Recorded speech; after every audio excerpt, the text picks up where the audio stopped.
Bismillahirrahmanirrahim. Assalamualaikum warahmatullahi wabarakatuh. Sahabat Muslim, ketika Rasulullah SAW berisra Miraj, tercium aroma sangat harum. Penasaran, Nabi bertanya kepada malaikat Jibril, "Harum apakah itu, wahai Jibril?" Malaikat Jibril menjawab, "Itu adalah wangi dari kuburan seorang perempuan soleha bernama Maisyitoh dan anak-anaknya." Kisah perempuan yang memegang teguh kebenaran dan keimanan kepada Allah Subhanahu wa Ta'ala ini diriwayatkan dalam hadis Ibnu Abbas. Lantas, siapakah Maisyitoh, perempuan soleha yang dimaksud malaikat Jibril? Simak terus video ini, namun sebelum lanjut ke videonya silahkan tekan tombol subscribe dan tombol lonceng di bawah ini sebagai bentuk dukungan kalian agar channel ini tetap terus menyebarkan informasi seputar Islam. Dan terima kasih untuk yang sudah subscribe.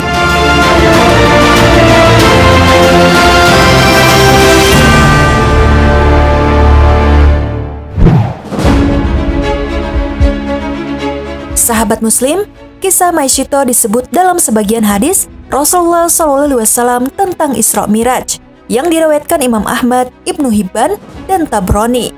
Hadis tersebut datang dari Hammad bin Salamah dari Atha bin Sa'ib. Dalam perjalanan Isra Miraj ke Masjidil Aqsa, Rasulullah melewati sebuah daerah yang aromanya sangat harum semerbak seperti harum kasturi.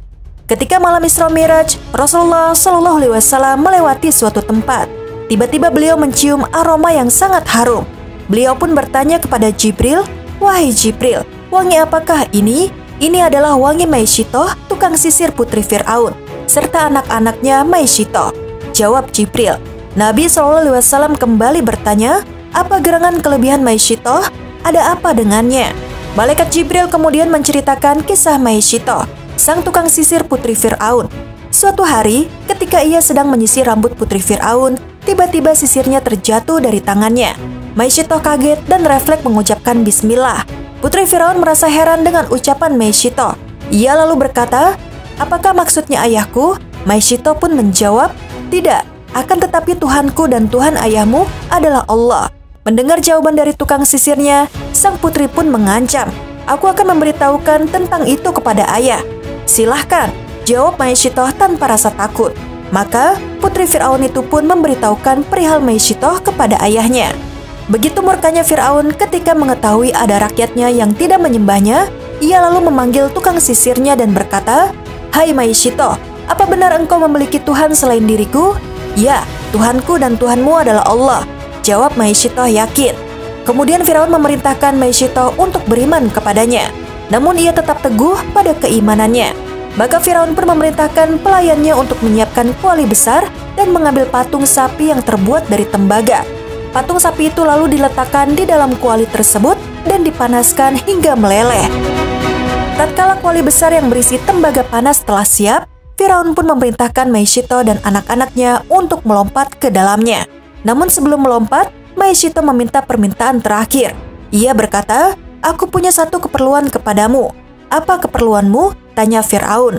"Aku meminta agar engkau kumpulkan tulang belulangku dan tulang anak-anakku dalam satu kain, lalu kuburkanlah," ucap Maisyitoh. Firaun berkata, "Baik, itu adalah hakmu atas kami." Maka Firaun memerintahkan pelayannya untuk melemparkan anak-anak Maisyitoh di hadapannya satu persatu ke dalam kuali tersebut. Hingga tersisalah anak yang paling kecil yang masih menyusui. Maisyitoh merasa terpukul. Ia menatap anaknya lekat-lekat. Tak sanggup membayangkan anaknya harus meregang nyawa di dalam kuali panas. Di saat keimanannya diuji, anak tersebut tiba-tiba bisa bicara dan berkata, "Wahai ibuku, tabahkanlah. Sesungguhnya azab dunia lebih ringan daripada azab akhirat." Mendengar ucapan anaknya, hati Maisyitoh menjadi tenang. Imannya semakin kuat dan ia semakin tabah menjalani ujian yang ada di hadapannya. Akhirnya Maisyitoh dan anak-anaknya dilemparkan ke dalam kuali besar tersebut dan mereka pun wafat. Tubuh Maisyitoh dan anak-anaknya hancur melebur di tembaga panas. Yang tersisa hanyalah tulang belulang mereka. Firaun lantas melaksanakan permintaan terakhir Maisyitoh dan keluarganya. Tulang belulang Maisyitoh dan anak-anaknya lantas dimasukkan ke dalam satu kain kafan, lalu kemudian dikuburkan.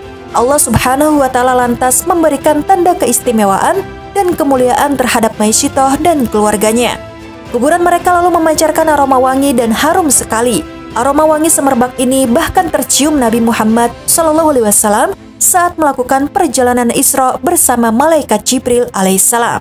Subhanallah, itulah balasan untuk orang-orang yang beriman kepada Allah Subhanahu wa Ta'ala.